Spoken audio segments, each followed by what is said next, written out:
You guys can see my screen, right?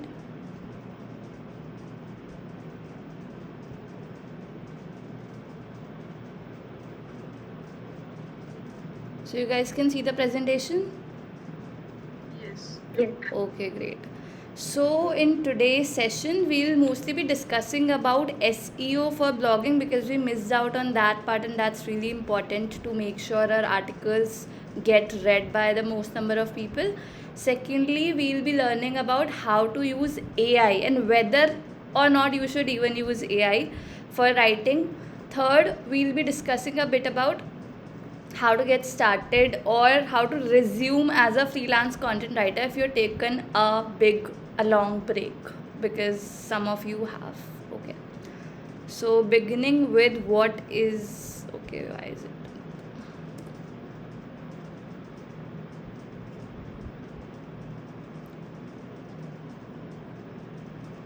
yeah, beginning with the basics of SEO. SEO, or search engine optimization, is the process of improving your website to increase its visibility on Google and other search engines. That's a very easy to understand definition, but why do we need it and how does it help websites is what we are going to understand now. For now, search engine optimization is a process of improving your website in a way that it helps us get more eyeballs on search engines like Google. Okay, so how does SEO helps brands? Number one, it helps boost their credibility online. How? If we as readers come across a website 100 times or 10 times or 25 times or thousands of times while searching for something online, if that website is able to provide us the solution, their blogs are able to provide us the solution of what we are looking for, then we'll consider that more credible, right? We are able to see it again and again. We'll be recognizing their brand again and again, which will help it become more credible in front of our eyes. So the first goal of SEO is to ensure that it builds the credibility of the brand out there to get by getting more eyeballs of people. Secondly, it helps generate leads. Now, I won't say that SEO directly converts clients, it helps convert clients in the long run, because the first goal of SEO is to get more visibility in front of people and to get more credibility. And once we as users find something more credible, we find something more valuable, we find something more recognizable, we ultimately start trusting that. It becomes more trustworthy in our eyes, and eventually we might end up becoming their customers. But how? First, by becoming their leads. We don't directly buy from somebody by reading one of their blog posts. That would be a very rare case. What happens is we come across their blog or their content by SEO because it becomes more visible in our eyes, then we become their leads. Now let me give you an example of what leads is or how we become their leads. Suppose you visit a website, suppose you search on Google best tools to use as a digital marketer. Now you come across a blog by Hrefs, and that blog talks about the best tools that you need for your digital marketing business. You read that article, you find it very helpful. Now towards the end or somewhere on the page, they have given this form, subscription form, wherein they mention that if you download this free that you can download this free, for example, checklist for your SEO for website. They're providing you something valuable for free. Okay, then what they'll ask you to do is just put your name, put your email ID, and subscribe to their newsletter or subscribe to their email list. They'll provide you with that free thing that they have promised. It can also be a newsletter or anything for that matter, anything free, anything valuable that can act as your lead magnet.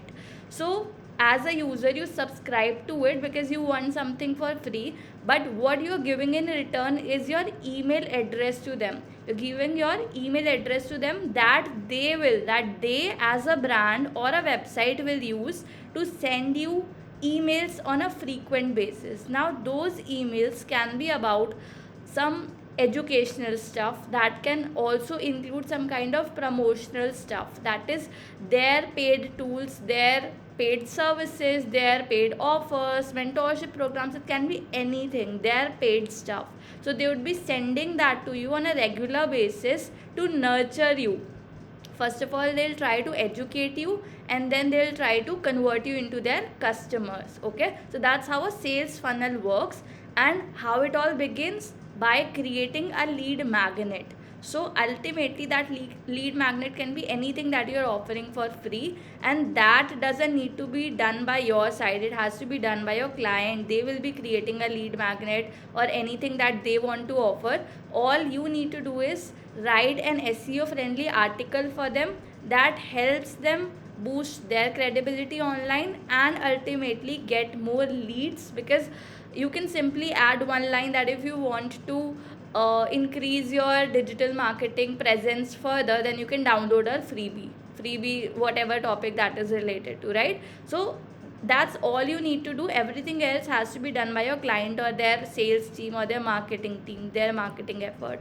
But how SEO helps, it helps you get more credibility online, build that, and secondly generate more leads, because ultimately it's your content that is getting visible and that is bringing them leads, that is bringing more prospects or people who might become their customers in the long run.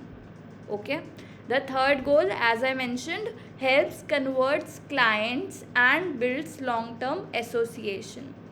So converting client is a long term process, especially if your product is or service is a little higher in price, because that needs people's trust, right? So when those people, those prospects who were once just your traffic, random traffic, become your leads, you can continue to, or your client can continue to nurture them by providing them value and ultimately convert them into their clients for their paid services.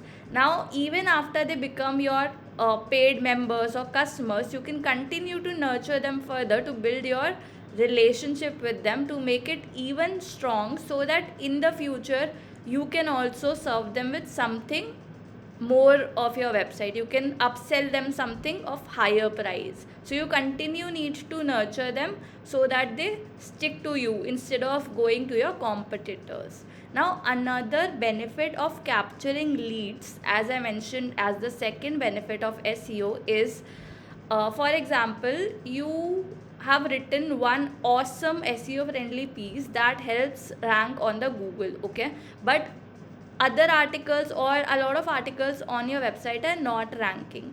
So as a user, if I am able to find that article that ranks, I am able to get the answer to my question, I'll simply close the tab and disappear. I won't come back to you, right? I don't know you. I only wanted the solution of what I was looking for. I got that from that article. So I'll close that tab and disappear. Now I am not associated to you as a brand in any way. I'll not be reading your further articles specifically by just visiting your one article, right? So by capturing leads, that is getting that subscription done, getting that email from the user, if you get that from me, what I'll get is more of your blogs in my emails, as my emails, so I can read more of them and ultimately get more nurtured and become your paid client. So that is why lead generation is very important, and SEO helps you with that, because SEO drives random traffic. I wouldn't say random, but people who don't know you, right?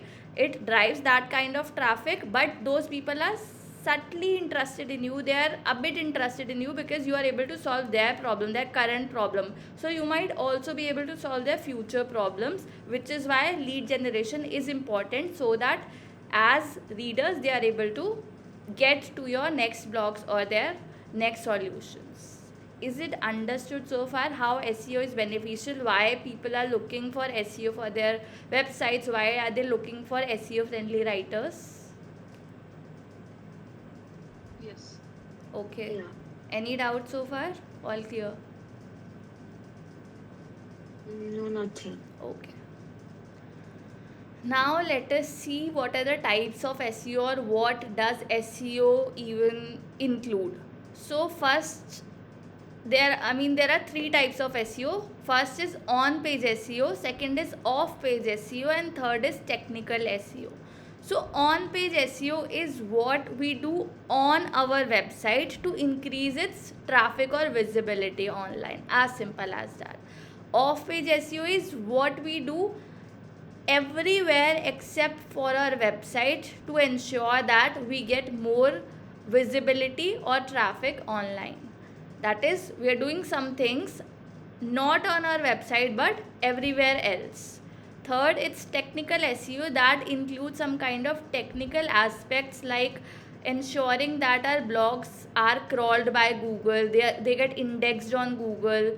We build site maps to make the structure of our website easily recognizable. We boost the website's speed so that it ranks higher on the search engine. Okay, so technical SEO is what you do not need to know even a bit of it if you're just a writer, because all of this is handled by the SEO team, the technical SEO team.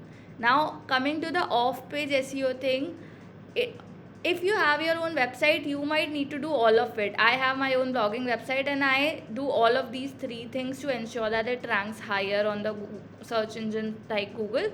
But as a writer you do not need to know technical SEO at all. You do not need to know off page SEO too, but just for your basic knowledge or understanding, or in case you are interested in learning more of it, then it majorly, the off page SEO majorly includes building backlinks.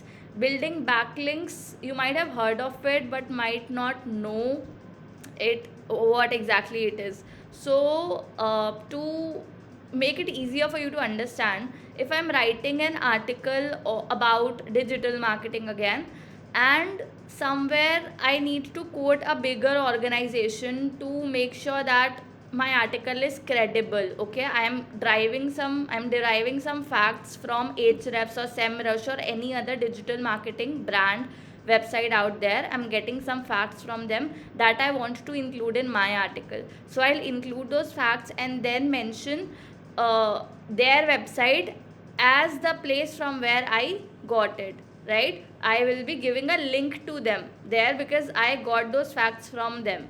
So what I am doing is I am giving an external link to my blog. External link is a link that is for anywhere except for our website. Okay, I'm giving an external link to our website, and that link is driving people from my website to Ahrefs because that is where I have got that statistics or that fact or whatever I'm incorporating in my article, including in my article. So what I am doing here is I am building a backlink for them. I am building a backlink for them organically. Organically, what does that mean? Organically is I am doing it even when they have not asked me. I am giving them a natural link because I found their content credible. I found their statistics, facts credible, and I want my audience to go to a credible website to read it further. So I'm building a backlink for them naturally even when they have not asked me for it because I found their content valuable. Okay, so so it is an advantage for Ahrefs or whatever website I'm linking because they are getting links or mentions of their website from other websites out there. So that is giving them an edge because a lot of different websites are pointing. It might not just be my website that is giving link to them, but thousands and lakhs of other websites that are mentioning or linking to their articles, their home page, their XYZ pages, that is giving a signal to Google that Ahrefs or whatever website we linked is of higher authority. It is a credible website, that is why people are linking to it, right? So that is what we call as building backlinks. So backlinks can be built both organically, which is a part of white hat SEO, use that term for organic SEO, and there's this black hat SEO, that is something that is done unnaturally, or something that is done using you know unethical practices. So if I talk about building backlinks using black hat SEO, that would be spamming, basically using different of my own websites to build backlinks for my other websites. It can also be in other ways, reaching out to people, reaching out to spam websites and adding my links there, commenting on other people's blog and adding my link there. That all comes under black hat SEO, which is not ethical, so we should not try to do that. What we as writers should do is writing articles that are credible enough, that are detailed enough, so that people link to our content naturally, so that they build backlinks to our content naturally, and it gives Google a sign that our content is well written. Is it understandable so far? Because probably these were some things that you might not know in detail. So do you still have any confusion, anybody, about backlinks?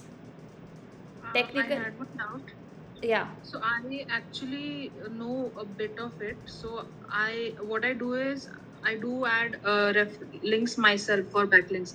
But so is it that we have to give backlinks from only our own website, or we can give it from other resource credible sites like Microsoft, or like if I am writing for Power Apps, and if I'm giving link of that their like Power Apps has their own website, so I can give the link from there itself, right?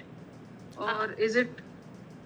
I couldn't really understand your question very well. Do you mean that you write for that No, particular? whenever I write a blog, Hmm. and there are certain links that I add for Hmm. this Yeah.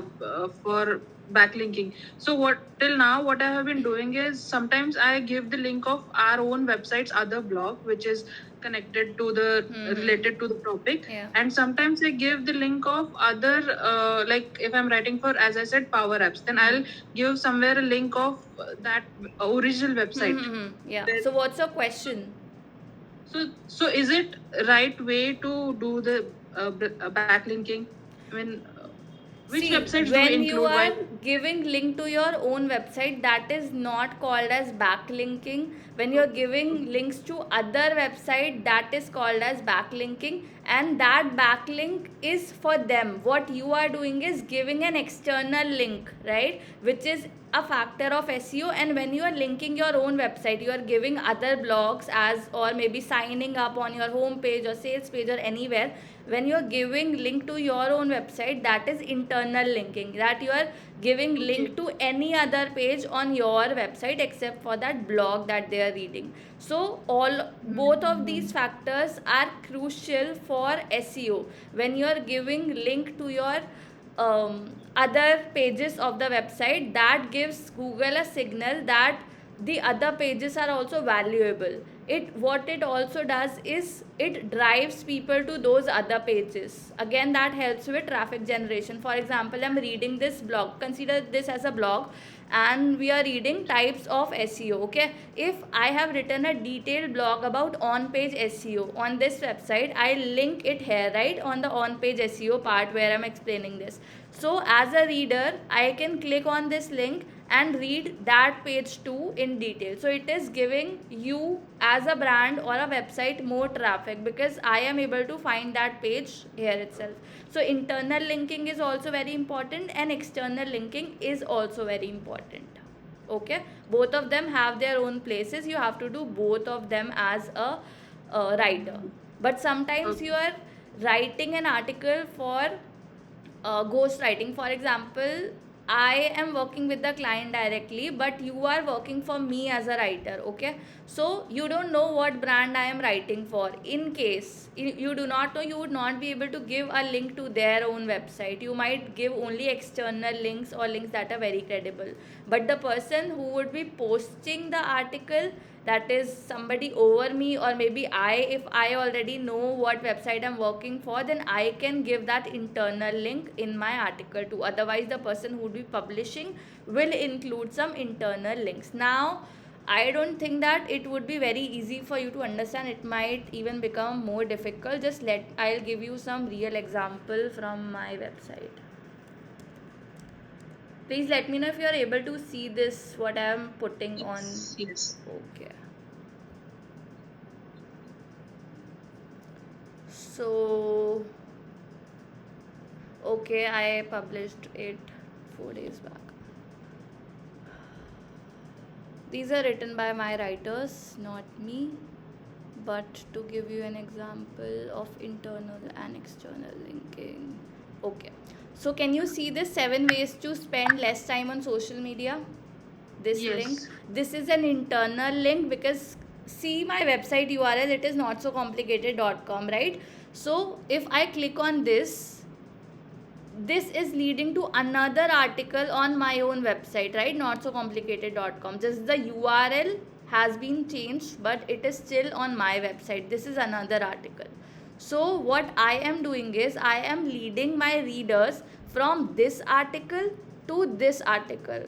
So this is also good for SEO. This is also good for increasing my website traffic organically. But to give you an example of external linking, consider this. So I'm talking about these softwares that can help people schedule social media posts. So one of them is Hootsuite. So I'll click on this. Okay. Can you got see it. that it's leading me to some other website, not my own website? Tejasvi, Got just it. a minute. So, what it is doing is, first of all, it is giving Google a sign that I have included some credible website links in my article, which is why I have made my article more authoritative, because I have talked about some well-known websites, right? So it is giving me as a writer or my website more authority, and secondly Authority. it is giving more authority to websites like these that I have interlinked in my article. It is building backlinks for them. Other websites are linking them because they are credible, so Google will give them more advantage and rank more of their articles on search engine. So what I am talking about are two different things here. First is internal and external linking, which is a part of on-page SEO, not off-page SEO. But building backlinks for them, that is for Hootsuite, it is a backlink that I am giving to them organically. So that is a part of off-page SEO. Okay. Understood? Yes. Yes. So Tejasvi, go ahead with your question. Minimum in a article, how many backlinks or how many internal links can you provide? Like you cannot fill it up with backlinks or internal links, right? You will need to have a balance of both. Yeah. So suppose it's 1,000 or 2,000 word article, a long guide type of something. How many external links you should provide minimum, and how many internal links? Okay, It should I be won't say balanced. that there is any fixed number for that, but just to give you an idea, consider this blog post. Now, it would be somewhere around 1,000 words only, not sure of the exact word limit. If you see that I have included, I mean, the writer has included different tools, right? Different brands. So that requires me to give links for them, right? I cannot simply mention Buffer or Hootsuite and do not provide a link to them, because that would be difficult for my audience to figure out what is this website, and they'll not be able to click on them and simply visit them. So as a writer, as an editor, it's my responsibility to include links to all the brands that are there on my that are listed in this article, right? To all the websites, to all the brands out there. I do not want to spam my blog with all the links, but I have to, because it will become easier for the reader to drive to these. Okay, now talking about and for example, if this was not a listicle article, it was just a normal article, consider some other article. Okay, this. What are the things to avoid during periods? If this was the article, I'm not talking about any brand, right? I'm only talking about some facts about medical, some facts that are credible, that prove me what should not be used or what should not be done during period. So I need credible information here. So whatever points I am writing, foods to avoid during periods, One is salty appetite, second is coffee, third is alcohol, then dairy products. So I need to support all of these with links. I can write it even without links, but that would not make my article much credible, because I am not, or the writer is not a gynecologist, the writer is not a medical expert. So, who are we to tell people that they should not be having a salty appetite or salty diet during their periods? We are nobody. So, we need to be supporting whatever claims we are making with some credible websites. So, if you see, I have linked some website here, then here, here. In every point, I have added a link. This is an external link again. This is medical news today's link that is telling that we should not consume salt, right? So this is a credible website, so that people trust that whatever I have written has some background research done already. Okay, so in this kind of article we are giving links to authoritative website that prove our point. So for example, if there's a very generic article, this how to make ghee from malai, okay, so this is a very generic article. It does not require any medical claim, it does not require any brand names or anything. So you'll see that the linking is very minimal over here. There's hardly any link. There's this one link that is there, that's all. Then there are internal links. Internal links, one is this, second is this, there might be one more. No, it's just two internal links. So what I would say is, use external links only where they are needed. That is for any facts that you include in your article, for any statistics that you include, for any medical claims that you include, and for any brand names or tools or websites that you mention. Even if you mention some content creator's name in your blog, then you should be giving a link to their website or their social media profile, right? So that people understand who are you even talking about.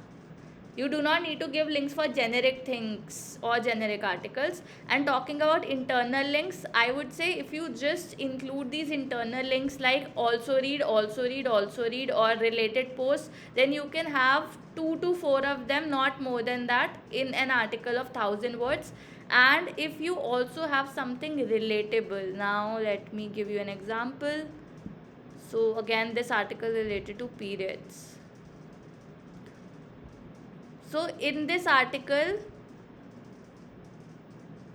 I have given a link to this very relatable article again, that is about periods, right? So if we have some content that is already published on that website and is very relatable to what we are writing now, we do not necessarily need to write this also read. We can also link any particular word. For example, if I could have mentioned a line about what to avoid during periods in any of these paragraphs that you see here in the introduction or anywhere, then I could have simply interlinked those words and added my internal link here. You do not necessarily need to write also read. You can also add an internal link, just like we have added an external link, right? So that can also be done. And if you are doing that, you can include more of your internal links, because then people would not consider it spammy. They'll consider that you have already written an article about that, so you are simply mentioning that and helping them out. But if you are adding this also read related post, then that should be limited in number, because that can be considered as too promotional or spammy. So that is what I had to say about internal and external linking. Any further questions, Tejasvi or anybody? Okay. So now let us come to on-page SEO, or what we are going to understand and what's very much important for us as writers to understand. So on-page SEO includes all the things that we do on our website, and not just website but our blogs and articles that help us get more visibility or make it SEO friendly, as we normally term it. Give me a moment.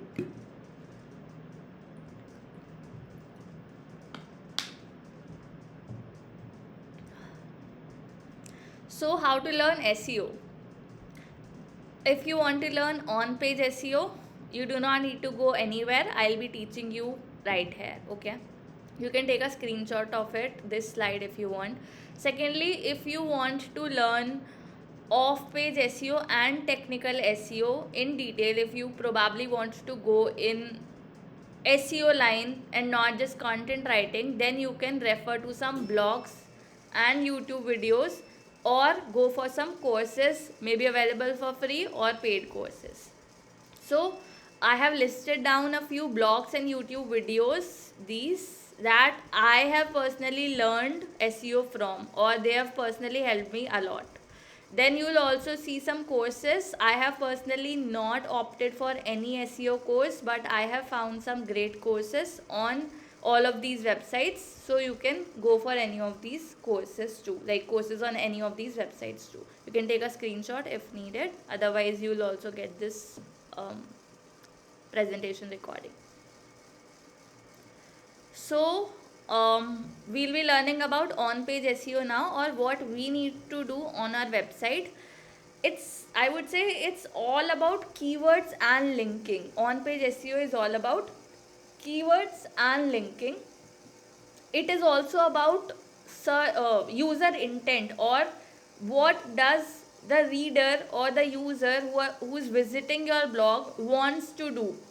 Does he want to get some information? Does he want to buy something? Does he want to navigate to your other pages, or does he want to uh, further become your lead or learn something? So it's more about intent, keywords and linking. And the keywords is the most important part in SEO. No matter how much people tell you that SEO is not about keyword stuffing, it is about keywords. I won't say keyword stuffing, but it is about keywords.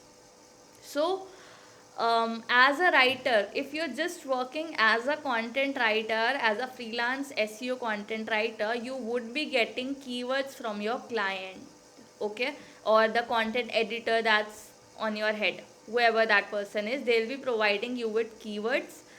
In a brief, they'll be mentioning what is the primary keyword for that article, what are the secondary keywords for that article, and some clients also mention the LSI keywords for the article.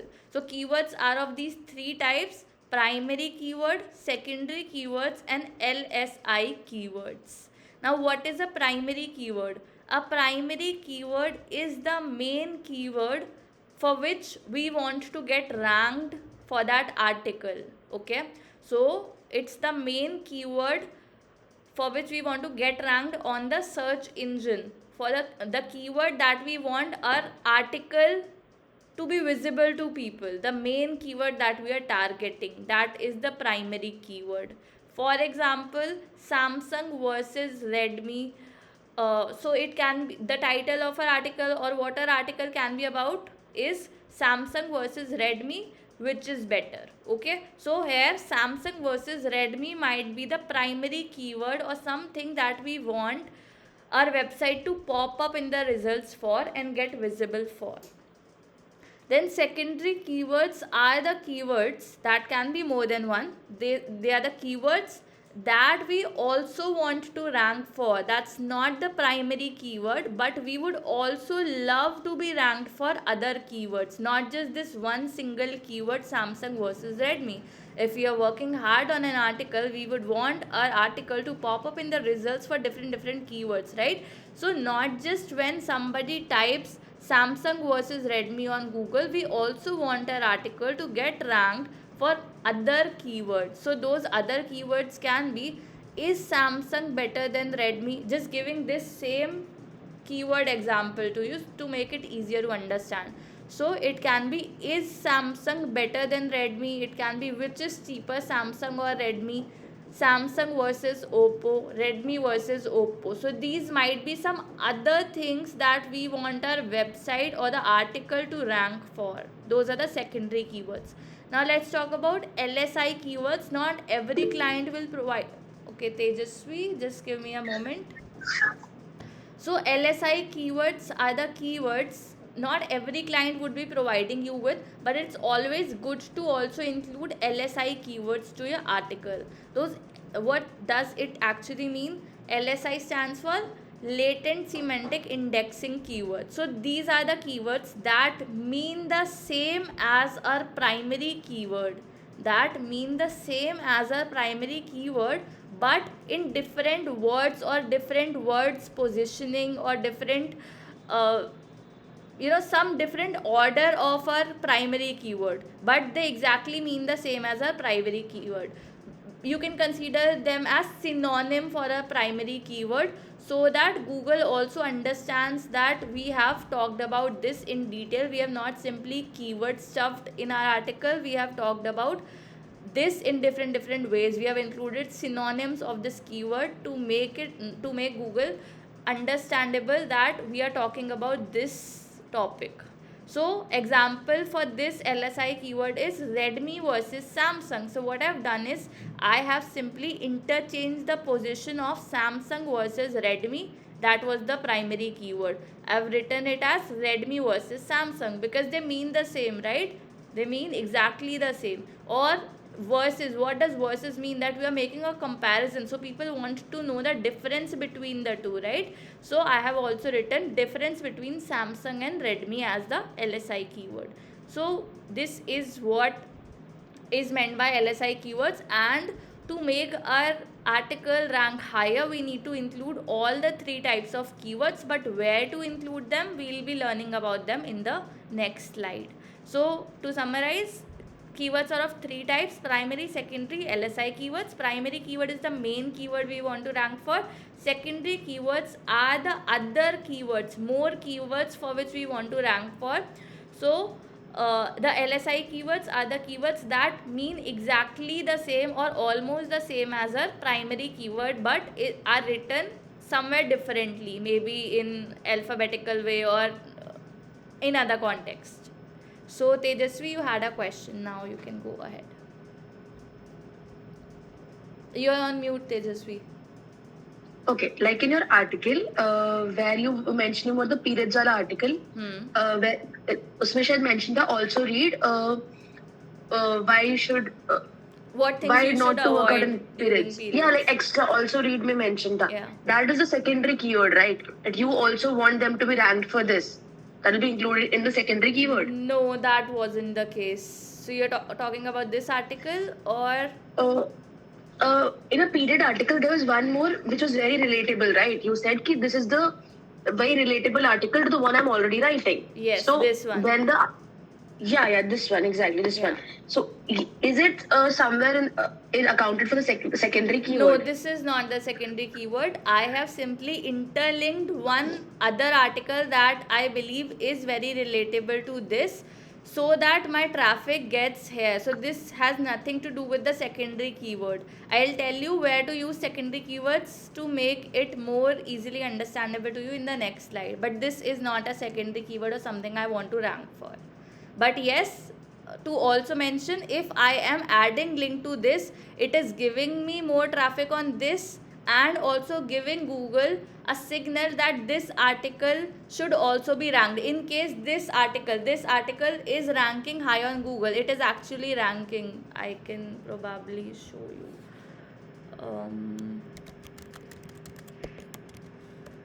So this is the primary keyword that we try to optimize this article for, and you see this is our website link here.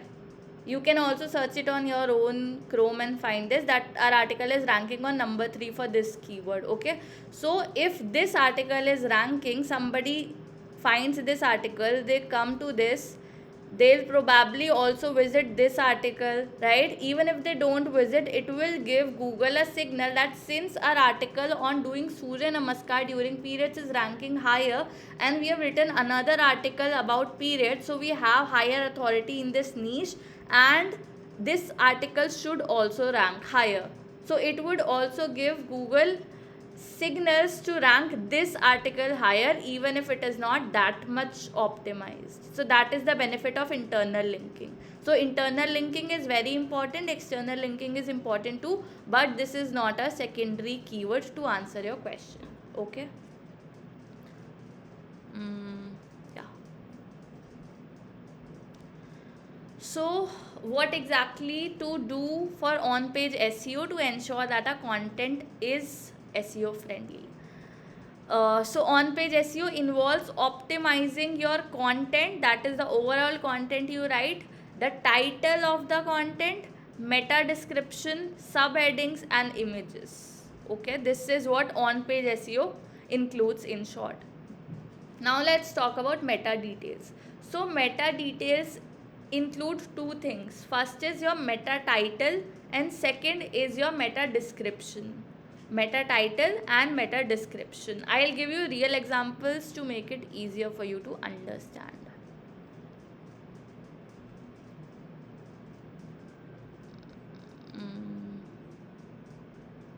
Yeah. So when somebody searches for something on Google, they see these titles, right? To give you example from my website, this is what meta title is. This, okay? When I open this, I am seeing just this as the headline. So there's this difference between a headline and a meta title. That is, a headline is visible on the top of our blog when we open it, but a meta title is what people see when they're searching for something on Google. So this entire thing is the meta title.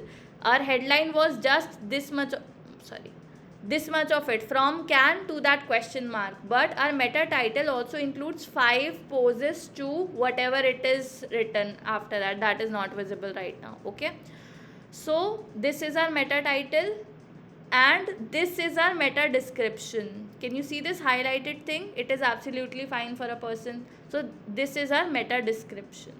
So this is meta title, this is meta description. Yeah, so that is what is incorporated or included in the meta details. Now we can also include page URL or the URL that you see here, this, right? This is the URL of the page. So all of these three things need to be optimized. These three things need to be optimized. And how do we do that? We do that by including the primary keyword or the keyword that we want to rank for in our title, meta description and our page URL. So it definitely has to be there if we want our article to rank higher. But let me tell you one thing, your title and especially your meta description can be changed by the Google, and in 70 to 80% cases your meta description is changed by the Google to make it more, what do I say, to make it more better for, or make it more suitable for what the person is searching for on the search engine. So it might not be the same as what you have written while publishing the article. It can be changed by Google automatically to make it more suitable as per what it thinks is more suitable. So I'll give you an example here from my very own website.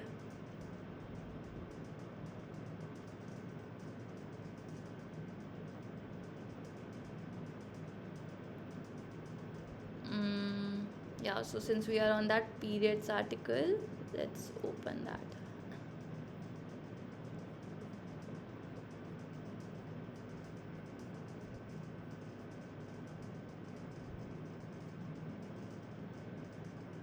So if you see carefully, this is the meta description that I have given to Google while posting my article, right? This is, can we do Surya Namaskar during periods or not, is a question, whatever it is written. So it includes the primary keyword that I was talking about, right? That whatever keyword we are trying to rank for, we must give that as a meta description, right? It is given.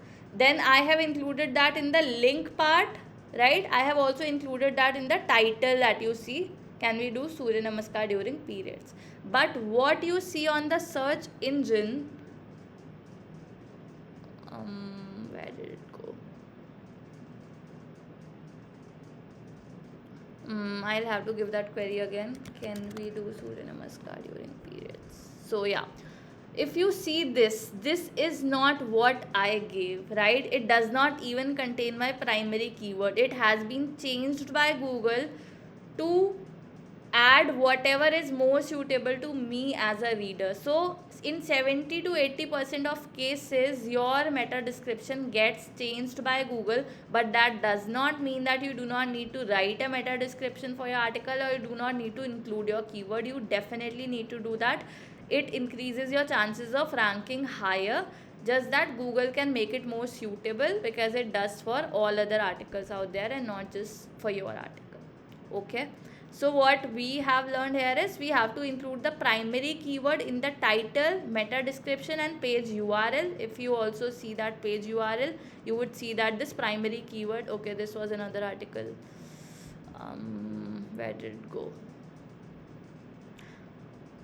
This, yeah, you see that this primary keyword is here in the URL too, right? So you have to include it. I'm giving you real examples from articles that are ranking on Google, that have been written by my team and optimized by me for search engines. It would actually give you some insights on how to include these keywords, how to rank on Google. So please be 100% focused here. It will definitely give you results if you implement all of them. So we have learned about meta details. Second is content, that is whatever we have actually written in our article. How do we need to use keywords? In the introduction, use the primary keyword. In the introduction, use the primary keyword and try to use it within first 100 words of your intro. If not possible, then within 150 words. But use this primary keyword as soon or as early as possible to ensure that you get ranked higher.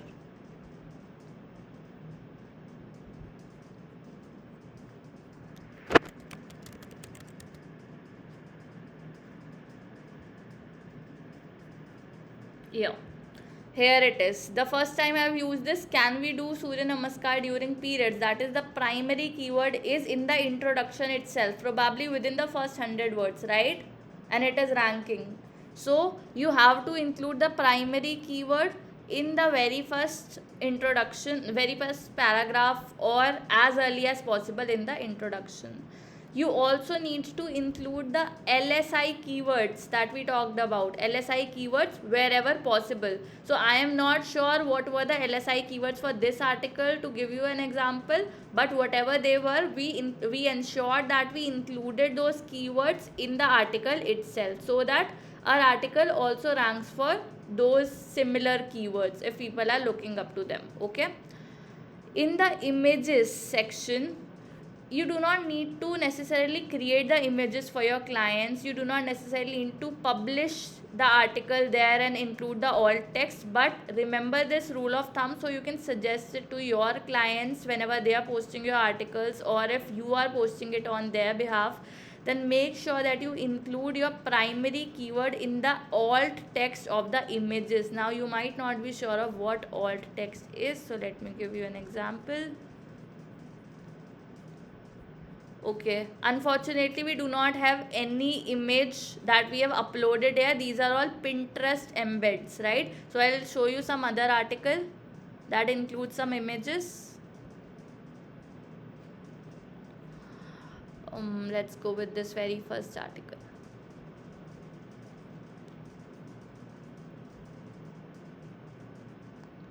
So we have included all of these images, right? We have uploaded them. So in the edit section, you will see that there is alt text as an option, right? So this is where you need to include your primary keyword, and for this article our primary keyword is social media scheduling tools. So apart from writing this primary keyword, I have also written what this image is about, that is Hootsuite, right? And then I have included the primary keyword. So you need to ensure that you are adding the primary keyword in at least some of your images alt text. Here I have also included. So you have to include the primary keyword in the alt text. Got it? Then and that is how you need to optimize the images for search engines. Now what it will also do is, let me tell you, if we are searching out for something, for example,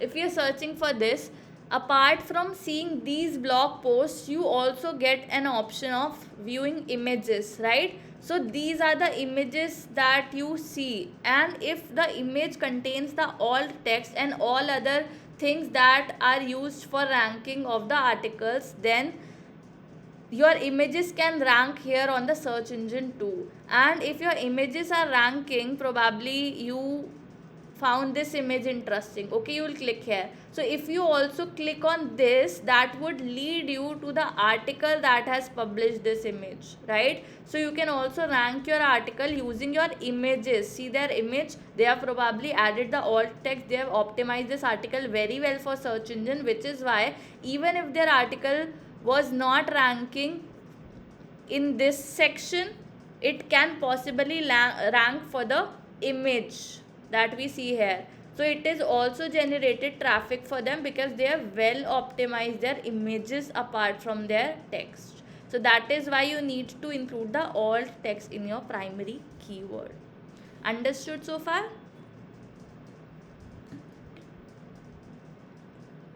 Yes. Great. So the last thing for on-page SEO is subheadings, optimizing your subheadings. So how do you do that? Your subheadings should include your secondary keywords as much as possible. You can include your primary keyword too, that would be a very good factor, but try to include your secondary keywords as much as possible to ensure that you also rank for these keywords on the search engine. So to give you an example, I'm giving you an example of the other periods articles that I have written, okay, my writer has written. So it is foods to avoid during periods, which is basically, so our article title is what things to avoid during periods, okay. What we want to rank for is things to avoid during periods, that is the primary keyword, okay. So you might see that we have also included the primary keyword in our introduction, things to avoid during periods. Then these are our H2s, that is subheadings. This is our H3, that is next level subheading. This is another H2, this is H3. So in our subheadings, what we have to do is include the secondary keywords or the other keywords that we want to rank for.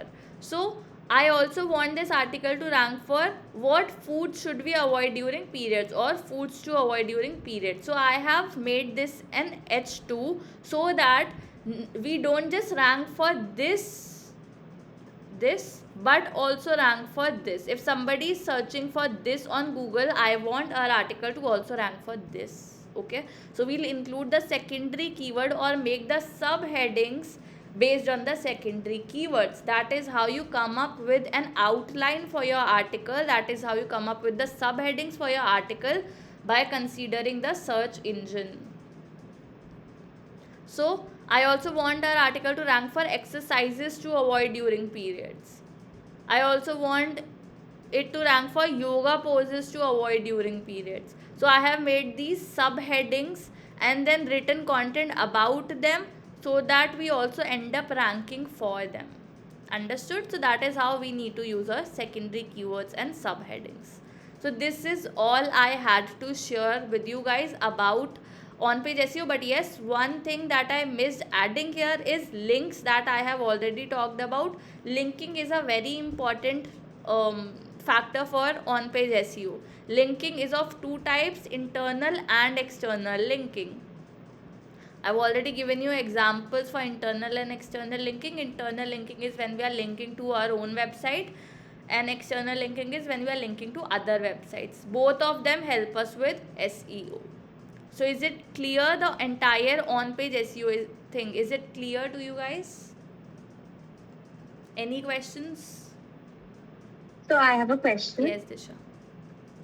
So when you offer like SEO blogs to your clients, do you take care of the linking part? Like internal linking, I understand, but external linking, do you take care about that also? Yes, indeed, because external linking is very important to give Google the hint that we have included some high authority websites in our article. That makes our article more credible, that our article is based on facts and not random information that I think or that is based on just my experience. So I include those external links to ensure that my article is quite credible, because it is quoting or it is including links to credible websites. So external linking, definitely you need to take care of it.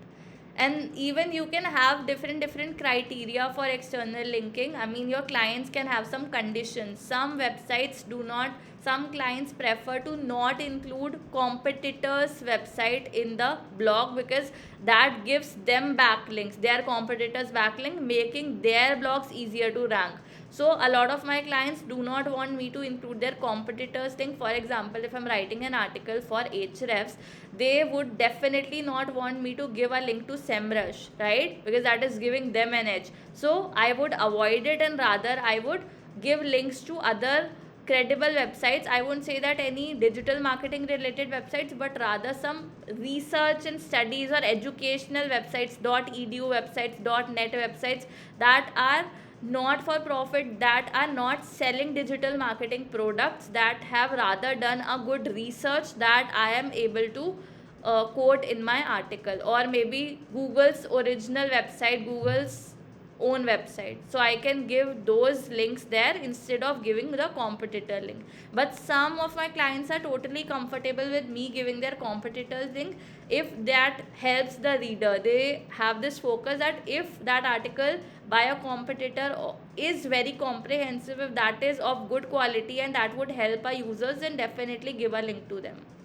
They don't mind doing that, because ultimately their focus is on serving the user, making their experience better. So that policy varies for different clients. You need to check with them whether they're comfortable with you giving links to their competitor websites, or they're not comfortable with you doing that. Okay, but yes, you need to include external links. Where were we? Yeah, Snehal. So, what is the density of keywords in an article? If I'm writing 1000 words article, then what I had in mind before this is 1% of times primary keyword will come. So, usually I go with that rule. But then, how is it? If I tell you a keyword density, the ideal keyword density that you will find on most websites that they want you to do is 1 to 3%. But to practically think of it, that is too much. Because if Right. you do that, you will end up spamming the user experience. They'll only be Right. seeing that, especially if the keyword is a long tail keyword, that is a keyword that includes 3 to 4 words at minimum, that would spam the user experience. So do not go with the keyword density thing. I'll show you an example here. In some cases that might be possible to include that keyword those number of times, but in most cases it is not possible. If you see this, it mentions it makes a crossover here that I have not optimized it well for the keyword density, which I do not prefer to do so, because it spoils user experience. So it is, keyword density is just 0.17%, which is low. So it is asking me to mention it more times to rank it higher, but I'll not do it, because I have mentioned it the most number of times that I could possibly include it naturally. So I have also ensured that I include the secondary keywords, LSI keywords, related keywords, to ensure that I am not just spoiling the user experience with that one same keyword, but rather including its variations in different forms, right? So that it still gives Google the hint that I have written a well researched article on this topic, but I am not spamming it by just including one keyword. So do not focus a lot on the keyword density. It can still rank higher if it includes secondary keywords, LSI keywords, and is well researched. Do not focus on keyword density, but ideally people say it should be between 1 to 3%, which in my opinion is too high. Yes, Shagun, did you raise your hand? Yes. Yeah. A question. Yeah. A lot of times when the client gives the brief and the primary or secondary keyword, not the primary, but most of the time the secondary keywords are grammatically wrong. Yeah. So if we change that or if we make it grammatically correct, does it still get ranked? Yes, it will get ranked. I would say always go ahead and correct your keyword. Do not write an incorrect version of your keyword. I know that a lot of times people search for incorrect keywords on or incorrect search terms on Google, which is why our clients give those terms to us by exporting them directly from the digital marketing tools that what people are searching for. But if you include that incorrect version, that would give you less authority, that would make people feel annoyed, especially people who are focused on, they're good with their English and they sort of get annoyed when you are writing incorrect grammar. They would not end up trusting you. So definitely go ahead, correct their version, and it will still rank for it. But one thing that I would still say here is you might have come across some keywords that include hyphen. So it can be okay, consider this subheadings. Okay, consider a keyword Samsung versus Redmi. Now it can also include a dot after versus. Okay, there are different versions we write this in US English, UK English, and what people are searching for. So if you see that for this keyword Samsung versus Redmi, if this is the keyword but Grammarly suggests you to put a dot after vs, do not do that. It would not be suitable for search engines. It might help you, but it would be more suitable for search engines if you exactly put this keyword. So even for that grammar question, I would say it would help you more if you put that incorrect version, but it would spoil the user experience, right? So do not uh, put that user experience for granted. Rather, if a scenario is such that you just need to avoid this dot, it still creates the same meaning, right? In verses, whether you use the dot or you do not use the dot, it's still the same. So you can avoid a dot here if it's not in the keyword. You can simply use this even if Grammarly suggests you to add dots. But if it's about grammar, definitely correct it, use the corrected version. Okay, and that is a very common scenario. I'm sure everybody comes across this question in their mind. Even I have had it several times, that should I correct the keyword or shouldn't I? But focus on user experience first and then search engine. That's the key. Yeah. So should you use AI for writing? Before I move forward, if you guys want to drink water, go to washroom, come back doing something, you have 2 minutes of time. We'll start at 7:10. Oh, sorry, 2:10. Sorry to interrupt you. One Yeah, question. sure. So suppose the client wants us to write in American English. Sorry, write what? Write the article in American English. Yes. Okay, but the keywords they are giving us is in UK British English. Yeah. So do we include the British English or do we include the American English, or does that not make any difference? I would personally say go for how the keywords are in that case. So will that not like somewhere we are writing it in British English only, but somewhere one or two instances it's it actually ends up happening with me too, but I find this the best solution, that use keywords as they are if they are grammatically correct, even if that's in UK or US English, and the other article keep it based on your audience. So just that if we talk about the versus part, vs dot, then that would be missing. Everything else will be in their language, that would be understandable to them as well as ranking high on Google. So that's, and I think just a S or a Z does not change the user experience. No, I don't think so.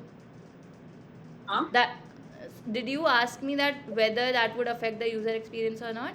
That's what I'm saying. I think a S and a Z will not really Yes, affect the that user won't experience. make that much of a difference. Of course. Yes. Yeah. So there's no rule of thumb for that. You won't find this somebody basically giving you an answer to this, but I'm just sharing based on my experience that this is what I find most suitable to do. So Again, basically, no use the rule. keyword as is unless it's grammatically incorrect. Yes, just keep ensure that the grammar is correct. And even if you see that, you will see that as an Indian audience, we are okay with consuming both US and UK English blogs, right? So if you search something on Google, that does, but the core language that is used for us is UK English, right? Because that is used almost everywhere in the world and not just US. So even if I come across US English articles, that not spoiling my experience, right? I'm able to understand that very easily. But if I come across any keyword or a lot of words that are misspelled, then that would spoil my user experience, right? So even if a US based client is targeting to rank higher for their audience, they might also end up attracting traffic from India, from elsewhere in the world. So that does not really spoil their experience. That is what they wanted to get. But using the other keywords, like if the keyword is optimized with a S, using optimized with a Z will not rank it. No, you can't That say will that. It still means the same, right? It's No, just I'm just talking about the ranking. Will it rank or it like will that rank. people actually It know will the rank, but people? what I personally feel is it won't rank as higher as when you use that exact keyword. If you use its different versions, it will still rank.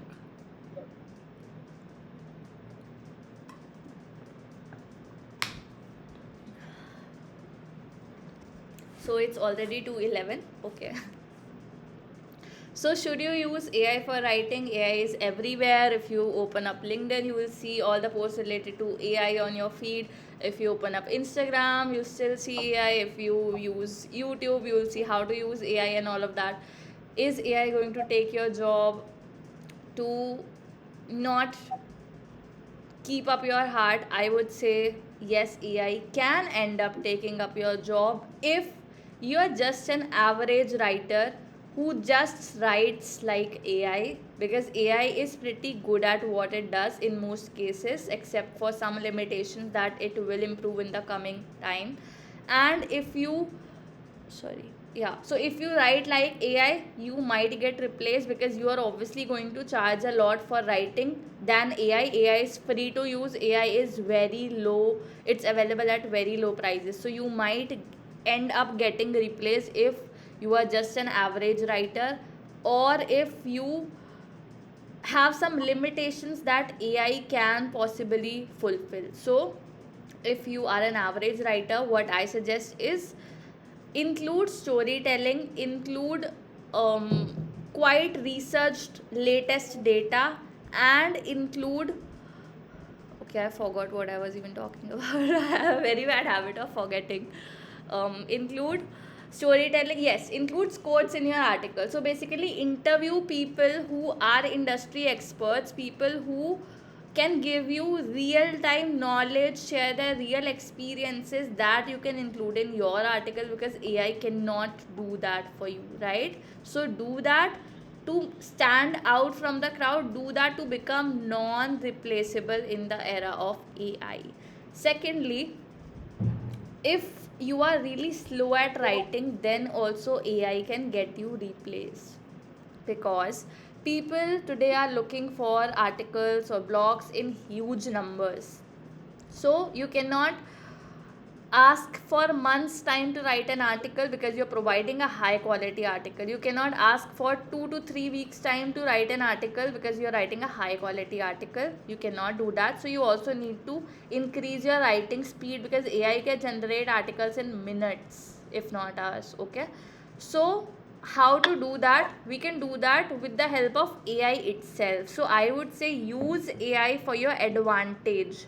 I won't say that use AI to simply generate articles and send it to your clients. Never do that. They are not paying you for free. If they could have also get that for free, right? So you do not need to copy paste generate articles and send it to your clients, but rather use AI to your advantage. How you can do that? To get inspiration for what to write, how to write better than AI. You can see the version of AI and then write a better version by yourself. And thirdly, you can use AI to write faster, and how you can do it by doing all the things that I've listed here on the right side. So first, you can use AI to get topic ideas. That is, if your clients want you to suggest some topic ideas on on what to go about, what to write about, then you can use AI. Give a prompt there that hey, can you please list out some topics related to XYZ topic, and I am a writer, I want to suggest them to my clients. Or whatever prompt you give a detailed prompt, and you will get some topic idea. So that is how or what you can use AI for. Similarly, if you want to write a LinkedIn post, you want to get a content strategy made, so you can get topic suggestions from AI. It's good at giving topic suggestions.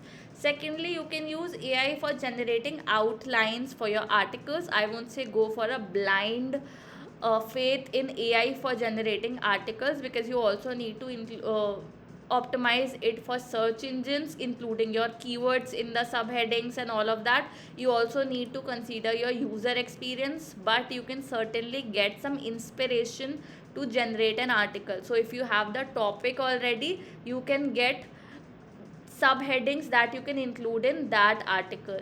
So give a good prompt to AI like, hey, I want to write an article on XYZ topic, can you create an outline for it?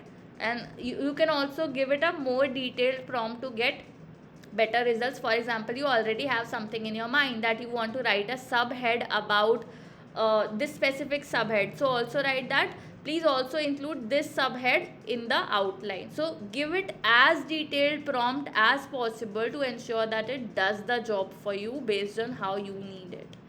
Thirdly, then obviously you need to improve it. Do not submit that outline or directly go ahead with that. See whether it aligns with what article you wanted to come up with.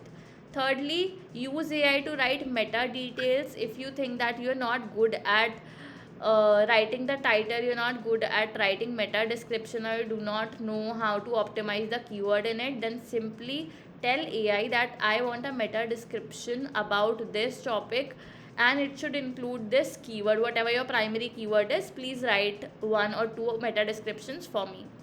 It will give you some meta descriptions. You can edit those and basically make it more suitable and use it for your work. Then similarly, you can get some headline ideas. AI is really good at giving you some headline ideas. I've personally used it. So you can mention that I am writing an article on this topic, so can you suggest me some headline ideas or title ideas that include the keyword? Then write the keyword, and you will end up getting a lot of headline suggestions. Pick one or edit one, whatever makes it suitable for you. Then you can use AI to improve your content readability.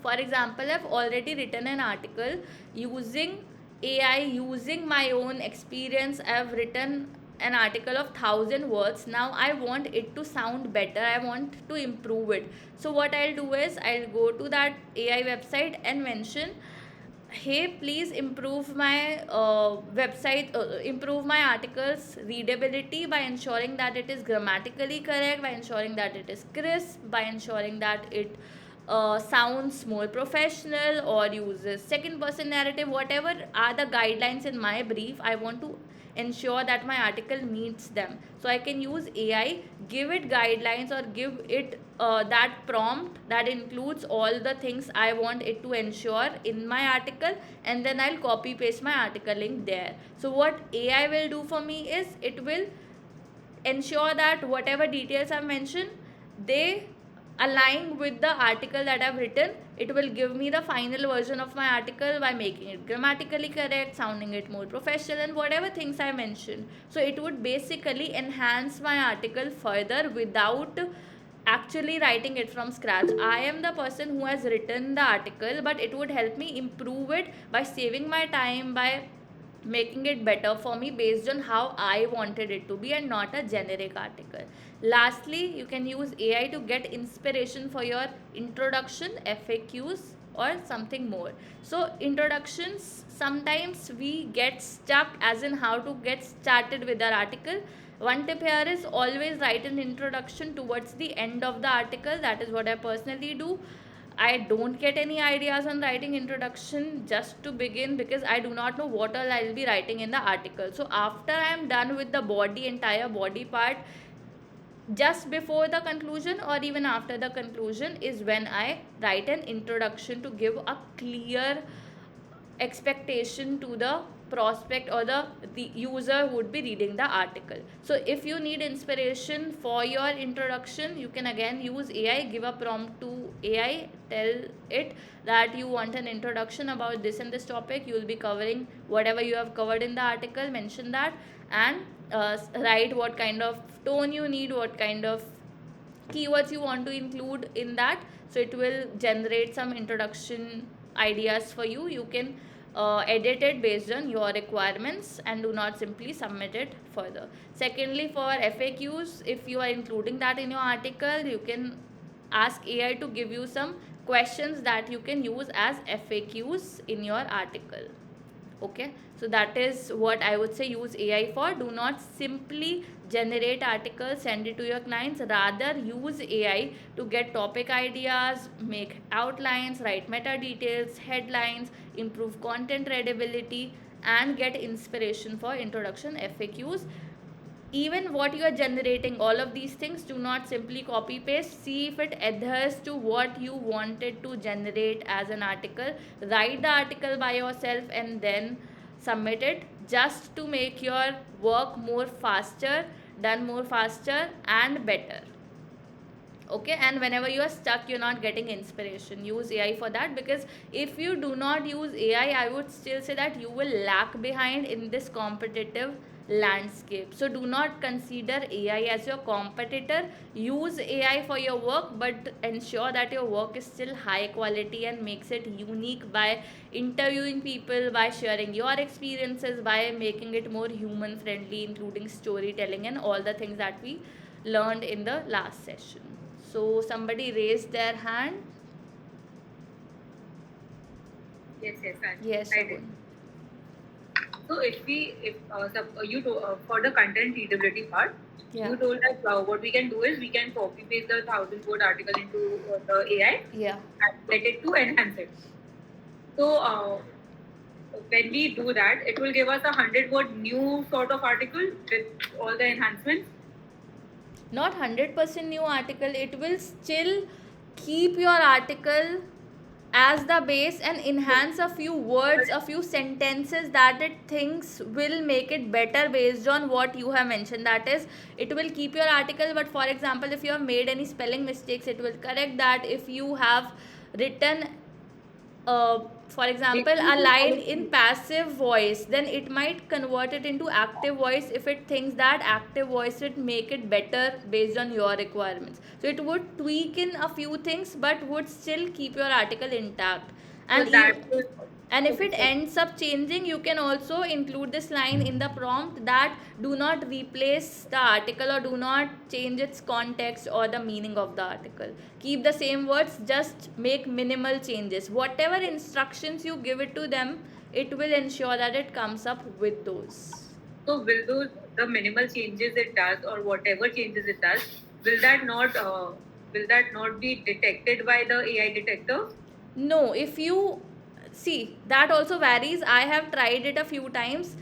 I would say that the AI detectors are still not very good at what they do. A lot of times you generate articles directly from AI, put it in AI detectors, and they'll say that 0% AI detection score. But a lot of times you write an article yourself, put it there in AI detector, and it will tell you that 76% is written by AI, right? So that I would say do not rely on an AI detector entirely. But if you have genuinely drafted an article using AI and it gives you a score, then try to make some tweaks and ensure that it is giving you less AI score. But still, it's not very reliable. It can give you any random number, but a lot of time it's even correct. So it depends actually. But we don't rely on it. The client does. There have been instances where I've written the introduction myself.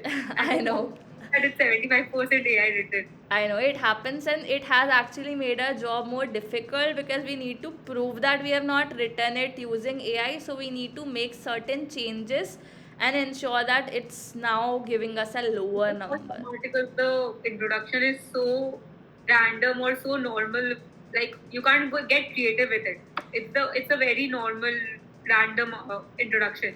See, which gets I affected by tried it. understanding on what basis these AI detection tools actually give us that number. So I saw or found that it's majorly a generic template or fixed template that these AI tools use to write our articles. So if those same templates are followed, our articles in that same format, that same sentence structure, then AI tools detect it higher. So even if we end up writing those all by ourselves, but we use those structures, it would detect some kind of AI percentage. So if you're writing an article all by yourself, you're doing the hard work, you're doing it very uniquely, the chances of it detecting AI is lesser, much lesser. So even if you put that on AI tool and it makes very minimal changes to enhance the content readability, then I don't think that would give you a higher percentage of AI detection. And even if it does, try to change a few sentences, whatever they are highlighting that it has been written by AI, change it and then write it a little differently to ensure that the score is less.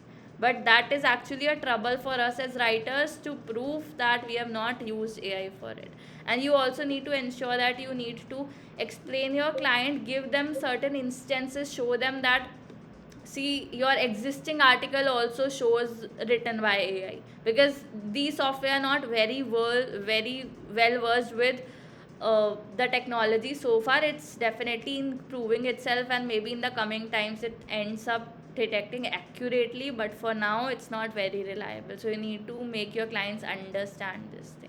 Because there have been times the article has come for rework twice or thrice because of this AI detection. Yeah, And just it's very like plagiarism, earlier we were more focused on ensuring that the plagiarism software do not end up showing our articles plagiarized when we have written them themselves. Now it's more about AI, not even plagiarism, because they know we will not simply be copy pasting, we will rather be using AI for drafting. So now that's the core thing. And even if you remember, I personally remember this very well because I had this conflict with my client, a digital marketing agency that for which I was writing an article. Now it included a line, the best feeling in the world is. Now if you see the best feeling in the world, that's a very generic statement. We can use it anywhere in any sort of article. That's not plagiarized, right? But my client asked me to change it. She said that it is plagiarized, it is showing plagiarism score of 2%. We want it less than 1%. It was around 3 to 4%. The That's just one example that I gave you. There were some more such sentences that were very normal. For example, following are the benefits of. Now it was also shown as plagiarism because it is used on different websites. Of course everybody uses the term. So my client asked me to replace it, and I had a very bad conflict with her that how come is it plagiarized, why do I need to even change this? I don't understand. So there are times that that this plagiarism thing was troubling us, and now it's AI. I understand that if you are writing, it can still detect AI score. So you just need to ensure that it's a little tweaked so that you are on a safer side, and secondly make your clients understand that you cannot do anything about it. No, there have been times where just last month, two of my articles were rejected because they assumed that it was AI written, and they did not listen to me. They're like, "Why do you have to use AI when you are such a good writer?" I was like, "I did not use it, but they didn't hear me out." So what did they end up doing? What did you They do? rejected it. They did not pay me for it. That's very sad, literally. So we need that cooperation from our client side too. It's not just us who can ensure that it's AI detection free. They need to understand it. But I understand that they are also right on their part, since they So, want but their the article to basic be. was very random. There was nothing you could add to it. It was basically something about a free trial or something. So it was mostly information about what was on the website or other websites, on their main website and other websites. So there was nothing you could add to it. So what was the overall AI score that was detected? They did not tell me anything. Just it's AI written, you have to reject it. You cannot blindly trust their words. You also need to see it on other AI. I'll tell you two of the software that I use. One is Zero GPT. Use this website, paste your content here before submitting it to your clients, detect text. It will tell you whether how much of percentage it is AI detected. And secondly, it's Copyscape. Oh, isn't Copy Copyscape? leaks, sorry, copy leaks. Copyscape is for plagiarism. And Copyscape is also paid version, right? Yeah, Copyscape These is two a very free. premium tool. Sorry? These two are free. Yes, these two are free. For AI, it's free.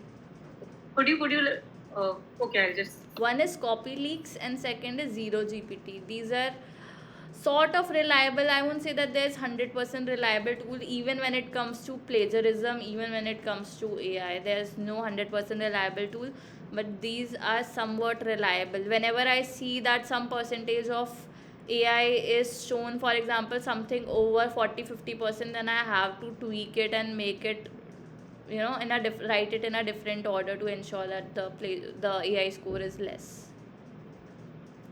Good. So that is what you definitely need to do now before submitting your articles, no matter whether you have used AI or whether you have not used AI. Just like you check for plagiarism, you check for grammar, also use AI detecting tools. Good. Another addition to our work. Okay, though we are a little short of time, I would want to continue with this. That is another agenda for today.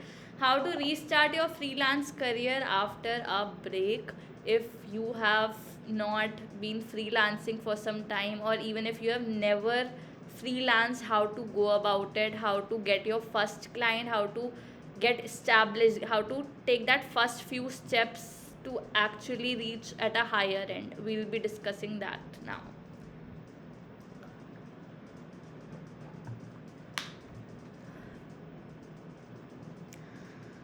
So second, do we have Tejasvi here? Yes, yes. Okay, because it's very important for you. So, first of all, stop worrying and start doing. Do not think, how will I end up serving clients? How much would I be able to charge? Whether I'll even be able to speak on a prospect's call? How would I be able to code? How would I be able to build my portfolio? Start worrying. Everything starts getting in place once you start doing. Okay, there are enough resources, enough people, enough things there to help you out at any stage you need. So just stop worrying and start doing is my very first suggestion. Now go ahead in 3 simple steps. These might not be helpful to everybody. Some people who are already there at a good stage in their freelancing career, it might not be very helpful for them, but still you can be here and listen to it. If you're missing out on something, you can probably get some insights on that. Okay, so first step is get exposure. Get exposure to work, whatever you want to serve, whatever service you want to provide to your clients. You need to have some practical experience in that field, right? So to get that exposure, you need to work. And how to get work without having a good portfolio, or without finding good quality clients, or without having very good skills? How to go about that exposure? Join communities on Facebook, Telegram, WhatsApp groups, and other communities like Superpath or anywhere where you would find a lot of writers, you would find a lot of brands, but they would be paying you very low. That's a disclaimer, that at the first stage what you need to do is you can also end up working without pay, but I would suggest you to go for projects that are still giving you some money but are low paying. Okay, so go join these communities. You will find that there are so many of them on Telegram. Simply search for content writing groups, join them. On WhatsApp you can't simply find them, but you would be able to get it if you have friends in the similar fields, right? They'll get you added to those communities. On Facebook you'll see there are many groups of content writing. Simply join them. That's how one can get started.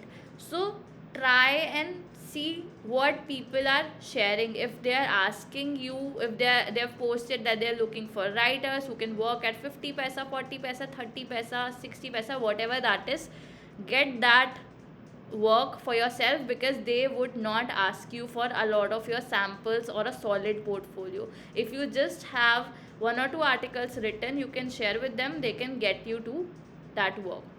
But here my suggestion, focus on three things. Number one, getting to learn. Okay, when you're working for less, ensure that you're getting to learn. Number two, you're getting byline or your line on their article. That I won't say should be 100% condition, because there are a lot of agencies asking you to write for less but they are not giving you bylines. So that depends on you whether you 100% want it or not, but prefer working with people who are giving you bylines on your work. So you see that even on my website, the article that I showed you, there's this writer's name there, right? I showed you that I haven't written this, it's my team that has written. I give them bylines for it. So even when this article is ranking, that's not giving me credit. Even though the keyword research, SEO, editing, everything has been done by me, the writer is getting credit because they have their name there. So bylines are very effective. You need to ensure that you get bylines. Third, ensure that they give you a testimonial or a recommendation, so that you have something for your portfolio when you're working for them, either for free or a very lesser price. So even if somebody is not letting you get the job, they are saying that you do not have any experience, so we can't offer you work, then you can still offer them services for free for like 7 days, or write 1 or 2 or 3 articles for them for free. That's all. And then tell them that you would be charging after this. So that can help you get started. But even if they do not pay you, they simply get that free work done, you still get something to add to your portfolio, and some bylines or something like testimonial or recommendation, right? Secondly, okay, just give me a minute, I have an important message.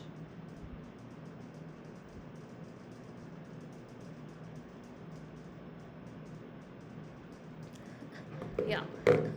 Secondly, build your portfolio. After you have certain experience, after you have got started, try and build a portfolio that showcases your work. So that portfolio, for that portfolio, you can also publish some articles on medium.com is a very popular website. You can publish some articles there. If you do not have any work experience and you just want to get started, then you can also publish your articles on Medium. Then create a portfolio on any website. Like, I'll give you some details on building portfolio in the later part. So what you need to do is, you need to create or update your portfolio with the links of those Medium articles and the links of the work that you have done at this stage. Okay, what else you need to include in the portfolio, we'll learn it in the next slide. Then after you're done with building your portfolio, you need to find actual clients that you want to work with, clients who pay you real money, clients who pay you money based on how much you want, right? It can be national clients, it can be international clients, it can be clients from any industry that is your uh, basically your desirable client. So we'll learn about this in the next session, because this is a detailed thing, how to get to that stage. We'll learn these two things here. I have told you how to get exposure. We'll basically be learning about portfolio in detail in the next slides. In the exposure part, your aim is to get some work experience to polish your skills, and also get samples and testimonials to build your portfolio. The three things that I talked about: learning, getting samples to add to your portfolio, that is with bylines. And third, it's the testimonial that tells people how good you are at your work. So how to go about it? Search for blogging or content writing or blogs, etc. Those key terms that people use while sharing their requirements.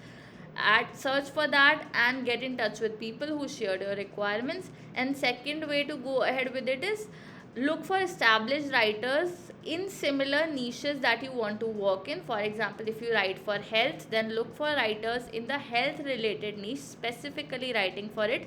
They might need some writers to help them out with their work, so you can pitch them and share how you can help them so that they can hire you for it. They won't give you byline, that is very clear, but they can definitely give you some amount, and you can also learn a lot by working with some writers on a personal note. Okay, so that's how you get exposure in the industry. Now let's talk about building a portfolio. So what are the must haves in your portfolio? Now this is not just for beginners, this is for everybody. That's some important elements that you definitely need to have, no matter how much you have grown in your career as a freelancer. Number one, you need to share about yourself and your experiences in the industry, plus what services you offer.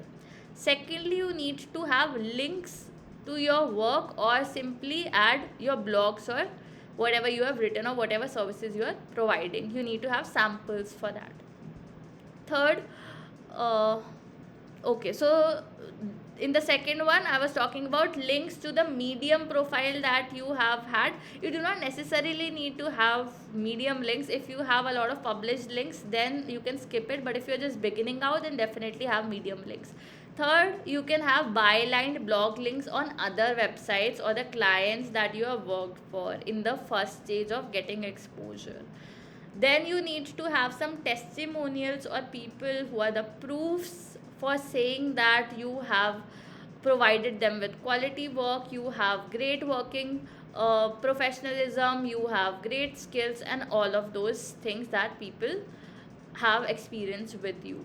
Then you need to include some information about your past clients, what you have done for them, or some case studies or the results that you have got for them. This is not for beginners, this is for people who have already been in the industry for some time, who want to sell their services for a higher price. If you want to increase your charges, you need to show people, you need to prove people that you can help them out, and in what ways. It can be about generating more traffic for them, it can be about getting more leads for them, more prospects for them, generating the client's revenue or selling their services. Even if you are a social media manager, you can show what kind of engagement you have got for your clients. So all of these, you need to build a case study or some case studies out of it to tell your prospects what you have done for your past clients and how you can help them. So this is for people who are at the medium to higher experience in their freelance careers and not beginners. Lastly, a strong call to action, or what you want people or the prospect to do now after checking out your portfolio. It can be something as clear as book a call with me here at, then add your Calendly or some other link for booking a call with you, to increase your organic traffic on search engine. A call to action should be very powerful, it should be very straight, and do not confuse people by adding too many things. For example, adding things like book a call with me or email me or call me at, that would be very confusing. So rather stick to one call to action, or at max two, to make it a little convenient for the prospect, but make sure it is strong enough to initiate an action out of those people, right? So definitely include the advantage that they'll get after they get in touch with you. As I mentioned, drop me an email if you want to boost your organic traffic by 10x. That can be your call to action. Okay, now where to build your portfolio? I would classify this into three main places I have personally found to be the best. Number one, it's WordPress. Okay, WordPress can be very traditional, it can be very boring. but it can be an effective solution for those who do not want to put in a lot of time in building their portfolio, who are just beginning out. You can create a page on WordPress. Otherwise, Wix site, I haven't put the logo of Wix site, but it is a very good website for people who are a little comfortable with technical stuff, a little, not too much of it, who do not have background in tech, but who can build some pages on their own. So Wix is a good website for them. You can use it to make your website more attractive if you're just beginning out and you do not want to invest in paid stuff. These are all for free. I mean, all of these you can get started for free. Then is Canva, which is one of my most favorites currently. This slide that you see is made on Canva. Whatever presentations I make on Canva now. Whatever things I put on social media, I do it on Canva. Yes, I do not have my portfolio on Canva because I already have a paid website, so I do not need a free website. But you can get started on Canva for free. You can, just like this slide, you can create a portfolio to present your work. You can include all of these things on a Canva slide. Okay, then you can either attach this just like this attachment on and send it to your prospects, or you can copy paste the link and send that to your prospects on the email for the Canva portfolio. Then the third one is Fueler. I know the the founder personally, Ritin, who is somewhat of my friend, but I'm not promoting him here for no reason. I have actually found this tool very useful for beginners, and I guess around 10 to 20,000 people are currently using Fueler. So you can check out Fueler and probably build your portfolio there if you find it helpful. You might also find some YouTube videos on how to use it, but it is a freemium tool. Basically, it helps you get started for free, and if you want to get some more advanced feature, you can pay for it. But it's a good tool to get started. You can present your portfolio in a presentable way. So check it out if you feel like it's helpful to you. These are the majorly 3 types of tools I would suggest. Either go for WordPress if you literally do not want to put in any effort. If you are okay with putting some time, then go for Wix site. If you want to make it even more presentable, use Canva. But if you want to make it more professional and actually be on a platform that hosts a lot of portfolios, then go for Fueler or some other tools that may be available in the industry. So that is all I had to share in today's session about SEO, using AI for writing, or how to actually use it and whether to use it or not, and then talking about how to begin or resume your freelance career in 3 simple steps. First is getting exposure, second is to build your portfolio, and third is to find actual clients. The actual clients part has not been covered in this session because that's too long. We'll cover it in the next session. But for now, do you guys have any questions related to portfolio building or something? Yes, Nehal. I don't know whether it is relevant, but just wanted to know whether, like, where do you conduct keyword research? Okay, so I haven't talked about that because that's not very much relatable. As just a freelance content writer, you get those keywords, but if you feel like providing these as your services to your clients, then you can find keywords on some free websites, but those provide you with very limited options to look for keywords. Those include Uber Suggest, that I started out with. Uber Suggest, you can note that down. That's Neil Patel's website, Neil Patel's tool. Secondly, another free website is Keywords Explorer, I guess.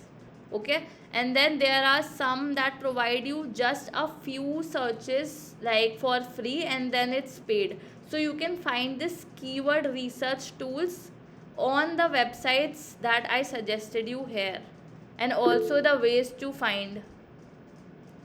Second, could you please repeat it once? It was Uber Suggest first, and second one was Keyword Explorer tool. You can find more of these tools on all of these platforms, SEMrush, Ahrefs, Moz, they have their own tools also, but these are, most of them are paid. So you can find the free alternatives on these blogs and YouTube videos, or simply looking up for Google on for free keyword research tools to use. Bas. You'll end up getting a lot of tools that provide you with limited searches for free. Clear, Snehal? Yeah. Okay, Shagun, you raise your hand. No, I didn't raise my hand, but I typed down my question in the chat.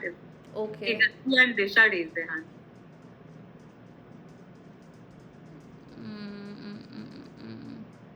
Where's the chat?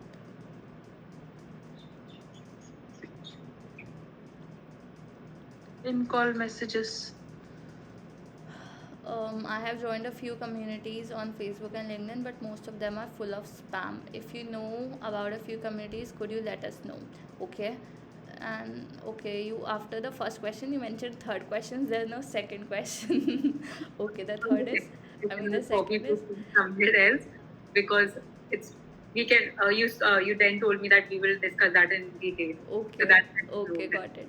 So it's how to find topics to write on Medium. I have been thinking about writing on Medium, but don't know what to write about. Okay. So about your first question, you find a lot of spam people on Facebook and LinkedIn.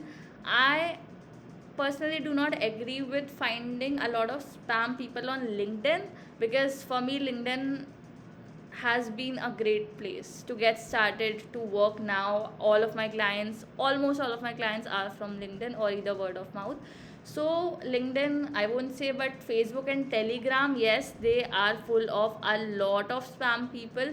To give you a few suggestions for good communities, I would say there's this female entrepreneurs group on WhatsApp. If you're not added there, you should definitely get added. There's this TFN group on WhatsApp. There's this solopreneurs group on WhatsApp. There are a few groups on WhatsApp that I am a part of, and find them very reliable in terms of people who are posting their requirements. Again, that would be at a very lower price just to begin with, but can help you get some genuine jobs, because there are a lot of writers out there who also post their requirements. I have also hired writers from those communities when I needed them, because it is full of writers and other people. So it's a little competitive place, but if you think you can work at that price and you are good to go, you can join them and get work. So I can possibly arrange links for you. If I can find them in the group, or I can get it from the admin, then I can send it to you guys so that you can also join them. And apart from that, do some research on your part, interact with more people, more writers, ask them, just like you asked me, ask a few more people. If they are a part of some communities, they can help you join them. Or else Telegram and Facebook, I know they are spammy, but honestly my first paid client, my first actual client was from Telegram, so I luckily found it and then went ahead with it. On Facebook, yes, I know there are a lot of spammy people. Like on both the sides, Telegram and Facebook, I've joined a lot of communities, but then usually only spam people are posting or something. So it's like after a few days, you don't even want to open it because you know that it will be full of spam only. That happens. That happened with me too, and especially because they are very low paying. So, but if you're just getting started, you can possibly find some general people out there to ensure that they have a website that you can write for. They are not just asking you for free work. Ensure that they pay you by, rather than working for them for a month and then getting paid. Go ask them that you will be needing the payment after every article. Do that. Ask them what would happen. At worst is that one of your article will get wasted, right? You will be scammed by one article and not an entire month's article. So try and improve these methods to ensure that you are working with genuine people in this world full of spam people. Okay, about your second question, how to find topics to write on Medium, not sure what to answer here, because that really depends on your niche. I can give you a specific list of topics to go ahead with, but for example, if you, okay, what's your niche? Then zero down, write on a lot of no. So my question is, if I'm suppose we are writing, I'm a finance writer. Suppose I'm a finance writer. So should I focus more about finance content and topics related to finance, or should I post more about writing, freelancing, or that stuff? Definitely do not write about freelancing, writing, and all of that stuff. You can do that on LinkedIn. That too, why I'll let you know in the next session when we'll talk about LinkedIn in detail. But for now, for Medium, write about what your niche is or what kind of clients you want to attract. If you want to write for finance related brands, then write an article in the finance niche. Write 2 to 3 4 articles in the finance niches that are very popular, some generic articles, some generic topics that everybody want to read about, so that whenever your prospects in the finance niche, when you're applying to work with them or when they are asking you for work, you have something to send them in their niche, and they can understand what's your level of experience and expertise in the niche, how well you can write in the finance niche, because that is what they want to hire you for. So do not give writing tips, do not write how to make your career in freelancing, rather write about things that will be needed by your prospects or your potential clients. So if I write about all 3 4 niches, a lot of niches, so is that okay to write about all niches, or will that make the user or anyone who follows me confused that they don't have a path or something like that? I would say if you want to write about 2 to 3 niches, then make different pages. For example, finance, health, and digital marketing, these are the 3 niches you want to get clients in. Then make separate pages for them, and under all of these 3 pages, make at least 2 to 3 samples for each of them, so that when you are finding a client for digital marketing, you only send them that page link that contains link of your digital marketing articles. Okay, that would enhance the user experience and would also give them enough samples, that is 2 to 3 samples to take a look at, and not just a single sample. But do not try to work as a generic writer that is writing for every niche, because the world out here is very competitive in terms of at least freelance writers. Anybody think that they can become a content writer, and especially with the advent of these AI tools, people have also started writing with AI and simply submitting work at 10 paise, 20 paise, 30 paise. So do not rely on being a generic writer that is agreeing to work in any and every niche. Rather find an area of specialization. It can be 2 to 3 niches, but not more than that, ideally. Okay. Also, just a second. Thank you, Yeah. Tejasvi. So all the links on the group. No problem. Tejasvi? Yeah, I send the links of the some groups I'm added into. Okay. Female entrepreneurs. There's some other which I am. I have a few more. I'll do that after the session. Awesome. So Awesome. yeah, Thank you even for there that. are some groups where I have their premium services. Like there are paid tools. There's that guy, however, has the link of those paid in freeway. So he sends those links also. Oh. So big creators, all of that. Yeah, that So that might happens. help them See, a bit. almost everybody out there builds a community out of this hope or this expectation that sometime they'll be able to monetize it, and there's no harm in that. If somebody is doing the effort of building a community, of putting people together, of helping people out, then monetizing is something everybody thinks of doing at any stage. It can be at the beginning stage or towards the end, but somewhere everybody wants that. Just that the group should be decent enough, it should have most of the genuine people out there, people should be helpful, it should all be ethical. So just that monetization Also- goal is not a big deal. Every group sort of has some kind of monetization things. Yeah. One last question. Sorry. Yeah, no problem. Is Notion a good place to build a portfolio or a resume or something? I personally find Notion a little complicated. I did not try using it for portfolio building. I tried using it for creating my to-do list, for managing my work with my clients, but I found it a little complicating. But I have personally seen that people have been using Notion site for their portfolio. So if you think that you are able to manage putting out things over there, you are able to handle the technical aspects of Notion, if you think it's good for you as a user, then definitely go ahead. So I basically have a template. I don't know. I came across it, a Notion template. Do you maybe want to take a look at it and tell me if it looks good or Yeah, something? sure. Can I share my screen? Yeah, sure.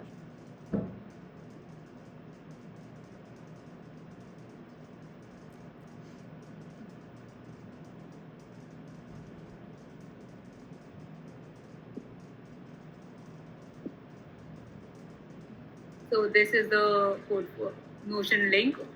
I duplicated the template.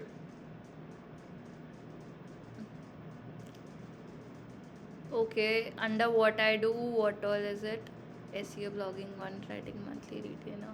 Yeah, I think it's good enough. Then there are Decent some enough. writing samples, and then a clear CT about me, Yeah.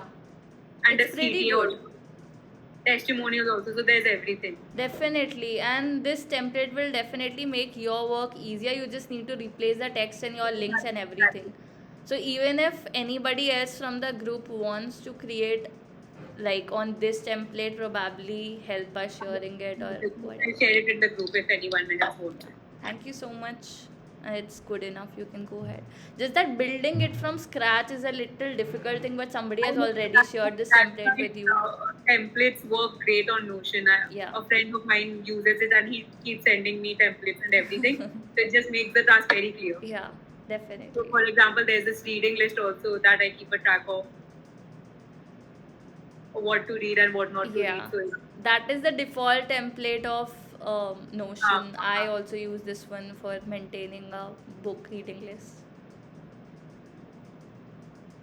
I'll share the link if someone Sure, wants it in the group. sure, awesome. Any other question? Disha, did you? Okay, Snehal has a Yes, yes. question. So we were talking about AI written content. Yeah. So there are a few times when I'm using a sentence or two to when I find that that is more it is more in beautified language. So as you I have not started with freelancing, but as you said that clients say that we don't want AI written articles. So just wanted to know that plagiarism I can understand, but is it that AI written content affects SEO, or why the clients don't want it? The clients do not want it. See, I won't say that the clients do not want it. You will also find some clients that would entirely want you to write using AI and then thoroughly edit it. You will find clients of different types, but the thing is nobody is pretty sure of all of it right now. AI is relatively new in the market, and we do not know what would be its impact on Google. As per Google's algorithm policies, they keep on changing, and with a single update, it can massively give your website a huge loss in the traffic and everything if it comes up with a proper AI detection system. That, and it also comes up with a policy that it will not be allowing any AI content. Because think of it, right now it does not have a clear policy on it. It did have it a few time like a few months or years back, that it will not be ranking content that has been written by AI. But even if you see, there are a lot of content that people are posting these days, and they are ranking for on search engines written completely by AI. So the fact Yes. that I personally feel is Google is not able to detect what is written by AI and what is not. Even these tools are not able to properly detect. So it has somewhat of an idea that this is written by AI, this is not. So right now it does not have that good technology to detect. And we do not really know whether Google will support AI content or it will not in the future. So that is why people do not want to take risk. But imagine, as a writer, as a reader, if you are searching for a topic, you expect it to be written by humans because you want a real solution to your problems. You want real time experiences, you want real time facts, you want things that make your work easier. But if everybody starts using AI and posting bulk of content, then what it will do is it will spoil user experience. They'll only be able to find content written by bots and not humans if Right. everybody starts using it. So in the long run, probably it will spoil the user experience, and Google will start implementing some strict policies or something that helps it refine content that helps it identify content that's well written, high quality content written by humans versus content written by AI. And it might start lowering content written by AI. So right now nobody is certain of that, nobody knows what will happen tomorrow, which is why a lot of our clients, a lot of our prospects do not want to take that risk, and ideally they should not take that risk of completely relying on AI. So which is why even we want to use AI only to make our work a little easier and not entirely rely on them. Right? Right. Got it. Yeah. Disha, your question. Yes, Finally. I just had one question, Yeah. that if someone was to start their own blog, so would you recommend Medium or like WordPress blog? I Or would like building own definitely website? recommend WordPress, because I find Medium to be a not so suitable platform for paying. I would say that it's good for you to get started for free. It's good if you want to read content written by others, but if you want to build a complete website, a paid version, put your own blogs out there, rank on the search engines, monetize it, capture leads, build your product, sell it, then I would want you to go ahead with WordPress. I've personally been using WordPress for it, so that is what my suggestion would be. Not Okay, Medium thank at you. all. If your question was about Wix versus WordPress, I would still say it would be WordPress, because Wix is a little technical, more technical sort of, but people also use Wix to beautify their websites. Wix is very good for customization.